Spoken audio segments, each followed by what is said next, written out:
Hello everyone, my name is Riddhi. इस lecture में हम लोग ऑकस डिस्कस करने वाले हैं। ये इंटरनेशनल रिलेशंस के करंट अफेयर्स का एक टॉपिक है। ऑकस है क्या, सबसे पहले थोड़ा सा हम बैकग्राउंड इसका जान लेंगे। तो अभी यूएस ने एक नया ट्राइलेटरल सिक्योरिटी पार्टनरशिप अनाउंस की थी इंडो पैसिफिक रीजन में। तो इस इंडो पैसिफिक रीजन में ये जो ट्राइलेटरल पार्टनरशिप है, इसमें कौन कौन से नेशंस आते हैं? ऑस्ट्रेलिया, यूके एंड यूएस, ये तीन नेशंस यहाँ पर आते हैं। तो जो मेजर हाईलाइट है इस अरेंजमेंट का, वो ये है कि यूएस जो है वो अपने न्यूक्लियर सबमरीन टेक्नोलॉजी ऑस्ट्रेलिया को दे रहा है, उसके साथ शेयर कर रहा है। अब इस चीज़ में क्या पॉइंटर्स आते हैं वो हम थोड़ा सा डिस्कस करेंगे। ऑल्दो आपको पता होना चाहिए, इससे पहले हमने क्वाड भी डिस्कस किया था, तो क्वाड में भी यूएस, यूके, ऑस्ट्रेलिया और इंडिया की भी पार्टनरशिप है। बट ऑकस में सिंस इंडिया को यहाँ पर छोड़ दिया गया है और इन तीनों की पार्टनरशिप हो गई है, तो उससे थोड़े से कंसर्न्स ऑल्दो आते हैं इंडिया की साइड पर। बट ये इसको आप ये भी कह सकते हो कि चाइना के अगेंस्ट एक काइंड ऑफ एक अलायंस बनाया हुआ है, जिससे इंडिया को आगे चल के फ़ायदा ही होने वाला है।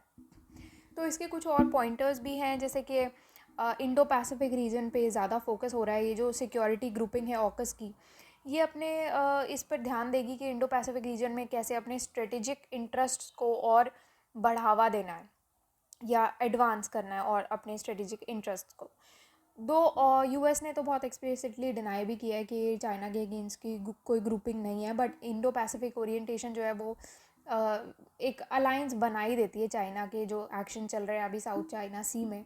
तो उसके अगेंस्ट एक काइंड ऑफ ये दिखता है कि हाँ, ये उसके अगेंस्ट का ये एक अलायंस होगा। और ये जो तीनों कंट्रीज़ हैं, कनाडा और न्यूजीलैंड के साथ, ये एक फाइव आइज़ अलायंस, जिसके बारे में अगर आपने नहीं पढ़ा तो आपको थोड़ा सा पढ़ना चाहिए।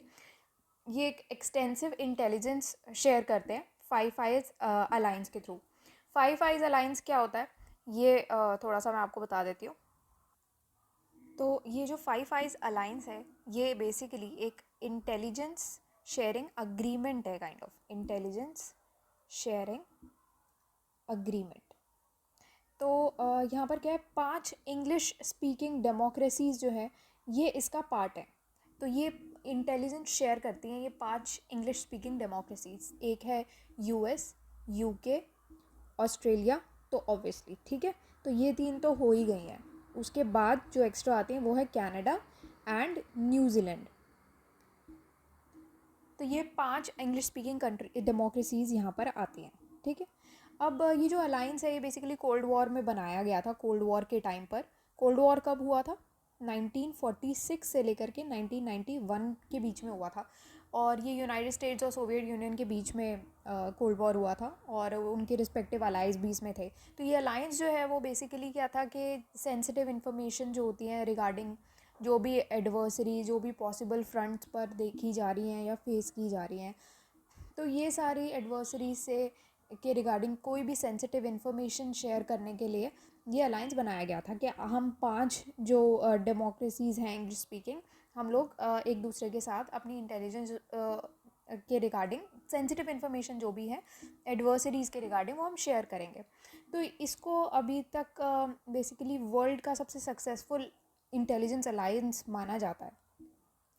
तो world's most successful intelligence alliance इसको माना जाता है। ओके, तो ये था इसके बारे में फाइव आइज अलायंस ग्रुप। तो ठीक है, तो ये कुछ मेन पॉइंटर्स हैं जिसके बारे में आपको जानना ज़रूरी है कि जो तीनों कंट्रीज़ हैं अलॉन्ग साइड कनाडा, न्यूजीलैंड, जो कि फाइव आइज अलायंस शेयर करते हैं, तो वो सेंसिटिव और एक्सटेंसिव इंटेलिजेंस शेयर कर सकते हैं। फिर न्यूक्लियर सबमरीन जो है वो ऑस्ट्रेलिया को ट्रांसफ़र हो रही हैं, ये एक पॉइंटर बनता है, क्योंकि इस इनिशिएटिव के पार्ट में ऑस्ट्रेलिया जो है वो न्यूक्लियर पावर्ड सबमरीन्स एक्वायर करेगा यूके और यूएस से। तो ये जो स्टेप है वो काफ़ी इंपॉर्टेंट बनता है, बिकॉज यूएस ने सिर्फ अपनी जो न्यूक्लियर सबमरीन टेक्नोलॉजीज़ है सिर्फ एक ही बार इससे पहले शेयर की है, ग्रेट ब्रिटेन के साथ शेयर की थी। ग्रेट ब्रिटेन के साथ शेयर की थी 1958 में। इसके बाद अब जाके यूएस शेयर कर रहा है किसी के साथ। तो न्यूक्लियर सबमरीन जो है वो एक क्वाइटर होती हैं बेसिकली उनके कन्वेंशनल काउंटर पार्ट के मुकाबले, और ज़्यादा पीरियड्स के लिए डिप्लॉय की जाती हैं, और उनको बेसिकली कम फ्रीक्वेंटली उसको यूज़ किया जाता है। तो इंडिया ने तो बोला ही है कि वो भी चाहते हैं कि न्यूक्लियर पावर्ड सबमरीन जो है एक्वायर करना चाहते हैं, तो एक स्टेप चेंज इंक्रीज़ होगा उनकी क्वाड के अंडर सी और एंटी सबमरीन वॉरफेयर कैपेबिलिटीज़ में। ठीक है, तो यहाँ पर क्वाड जो है वो इसके बारे में हमने पहले पढ़ा था। अगर आपने नहीं वो लेक्चर देखा है तो इससे पहले वाला लेक्चर आप देख लेना। क्वाड जो है basically India, USA, Australia, Japan की एक ग्रुपिंग है। ठीक है, तो ऑस्ट्रेलिया जो है वो अब एक एलीट ग्रुप को ज्वाइन कर रहा है जिसमें सिर्फ 6 ही कंट्रीज़ हैं। India, US, UK, France, Russia, China, ये लोग जो हैं वो सब न्यूक्लियर पावर्ड सबमरीन्स ऑपरेट करती हैं।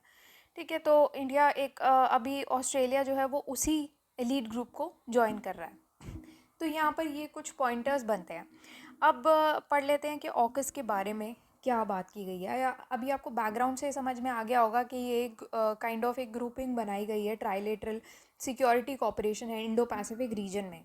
तो ऑकस जो है वो एक डीपर कॉपरेशन एम करता है इंडो पैसिफिक रीजन में और अपनी डिफेंस कैपेबिलिटीज़ शेयर करता है अपने अलायंस में। एक दूसरे के साथ अपनी डिफेंस कैपेबिलिटीज़ यहाँ पर शेयर की जा रही हैं। अब स्ट्रेटजी क्या है कि ताकि ऑस्ट्रेलिया को cutting edge military technology provide की जा सके यूएस और यूके के द्वारा, जो कि मैंने आपको ऑलरेडी बताया। यहाँ पर मल्टी सेक्टोरल कॉपरेशन भी आता है क्योंकि ऑकस जो है वो एक नया आर्किटेक्चर ऑफ मीटिंग्स बना रहा है और इन तीनों कंट्रीज़ में कुछ नई एंगेजमेंट्स होने वाली हैं, कॉपरेशन होने वाला है। और जो भी एमर्जिंग टेक्नोलॉजीज़ है उसमें भी कॉपरेशन होगा। एमर्जिंग टेक्नोलॉजीज़ आप सोच के बताओ कौन कौन सी है। एक तो आर्टिफिशियल इंटेलिजेंस हो गया जो कि एक बेसिकली एमर्जिंग टेक्नोलॉजी है। तो अप्लाइड आर्टिफिशियल इंटेलिजेंस है, क्वांटम टेक्नोलॉजीज़ है। तो ये एमर्जिंग टेक्नोलॉजीज़ हैं जिसमें सबको एक दूसरे की हेल्प की नीड पड़ेगी। तो इन तीनों कंट्रीज़ जो हैं वो अपना कॉपरेशन दिखाएंगे एमर्जिंग टेक्नोलॉजीज़ में। और जो अंडर सी कैपेबिलिटीज़ हैं, अंडर सी कैपेबिलिटी सबकी अलग अलग हो सकती हैं, तो सब अपने डिफेंस पार्ट पर शेयर करेंगे, जो कि यहाँ पर ये पॉइंट है। The strategy is to provide cutting edge military technology to Australia. अब ऑस्ट्रेलिया जो है उसने अपना एक जो प्लान था उसको अबैंडन किया ताकि वो फ्रेंच कन्वेंशनल सबमरीन्स बिल्ड करने वाले हैं। इंस्टेड ये यूएस और यूके बेस्ड टेक्नोलॉजी पे वेसल्स बिल्ड कर रही हैं। ठीक है, तो फ्रांस जो है यहाँ पर थोड़ा सा नाराज़ ज़रूर रहा है इस ट्राइलेटरल अग्रीमेंट से। यहाँ पर ट्रेड और इकोनॉमिक ग्रुपिंग्स बताई हुई हैं। तो जैसे यहाँ पर आप ऑकस का देख सकते हो। ऑकस में कौन कौन से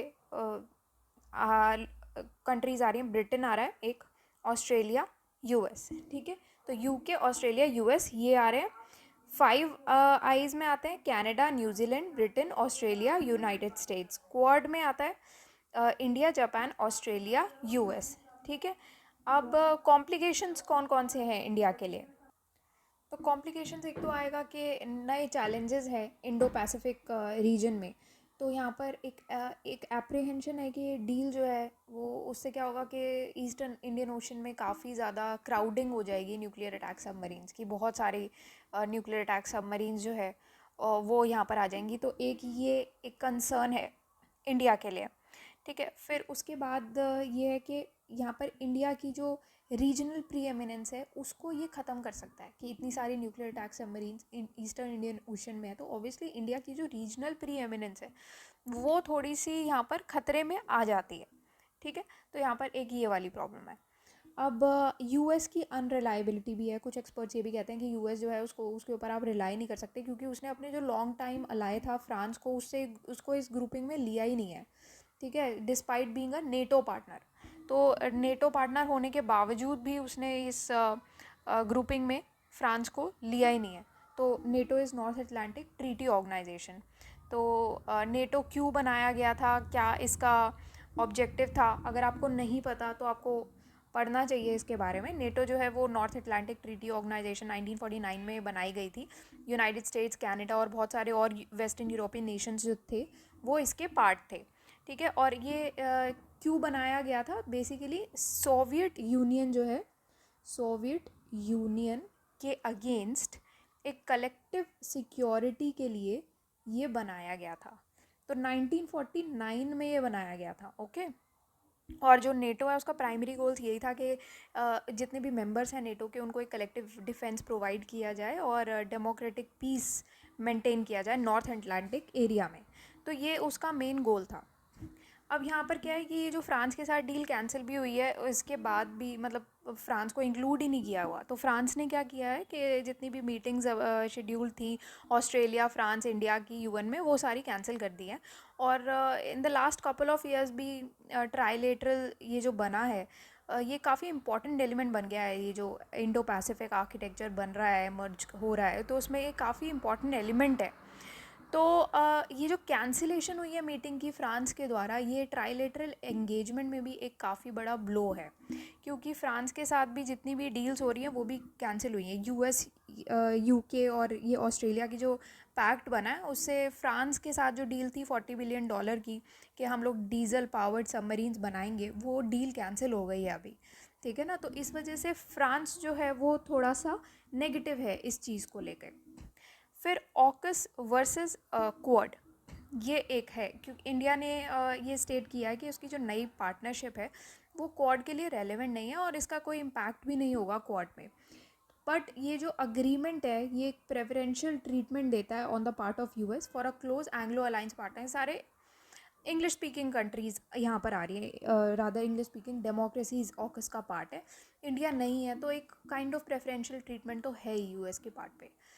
फिर और जो बाकी की एंगेजमेंट्स है उस पर इम्पैक्ट पड़ता है जैसे ऑकस के अगेंस्ट फ्रांस ने प्रोटेस्ट करते हुए जो इंडिया फ्रांस ऑस्ट्रेलिया की जो फॉरेन मिनिस्टर ट्राइलेटरल डी थी उससे पुल आउट किया है।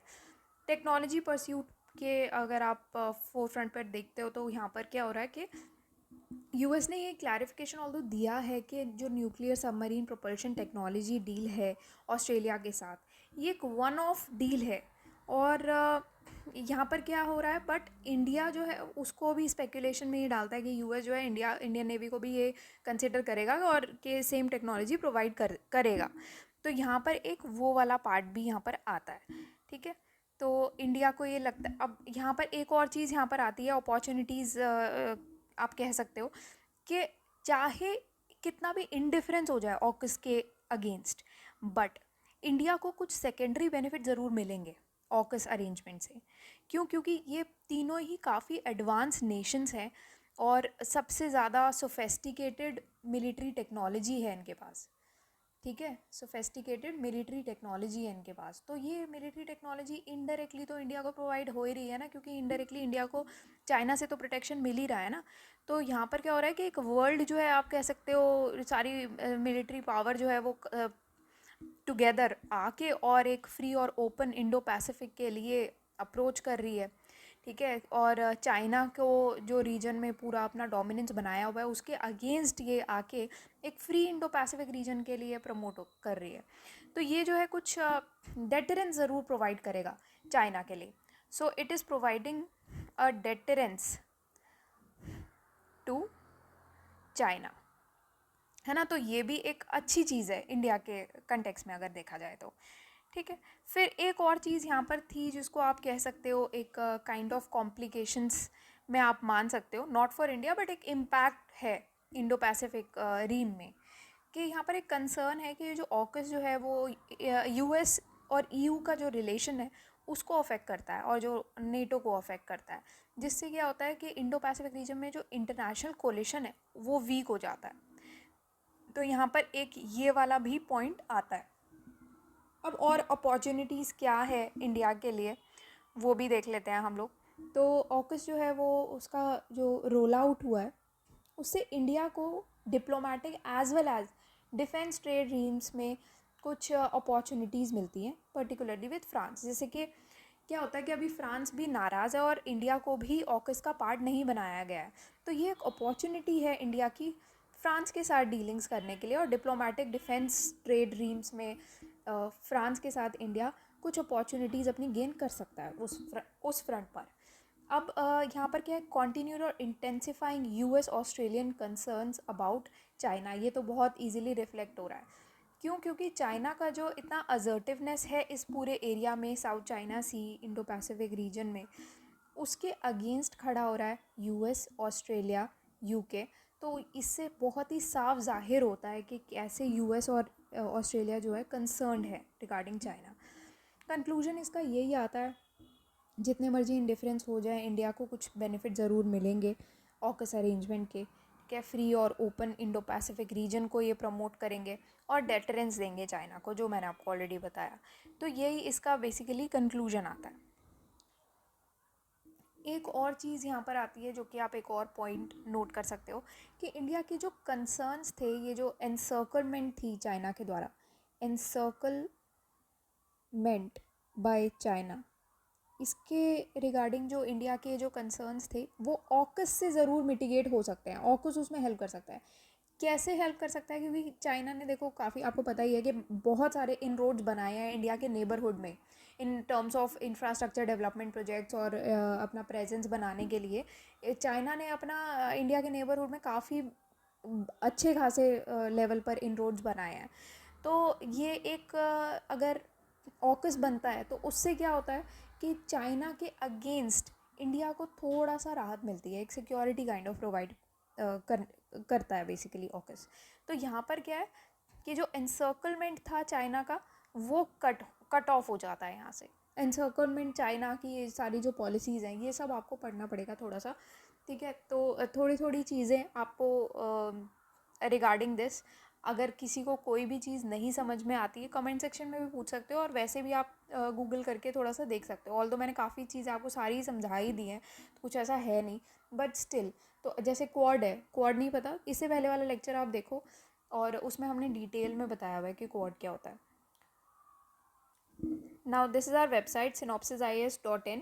यहाँ पर आप जाओगे स्पेशल कोर्सेज़ में, तो मेंस इन 300 टॉपिक्स का कोर्स आपको मिलेगा। इसमें मेंस के रिगार्डिंग जितने भी करंट अफेयर्स हैं, सारे इंपॉर्टेंट करंट अफेयर्स इस कोर्स में आपको मिल जाएंगे। तो ये पर्टिकुलर लेक्चर जो अभी हमने पढ़ा है ये इसी कोर्स का पार्ट है, ठीक है।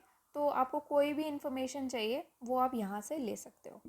Okay, so that's all for today and thank you for watching the lecture.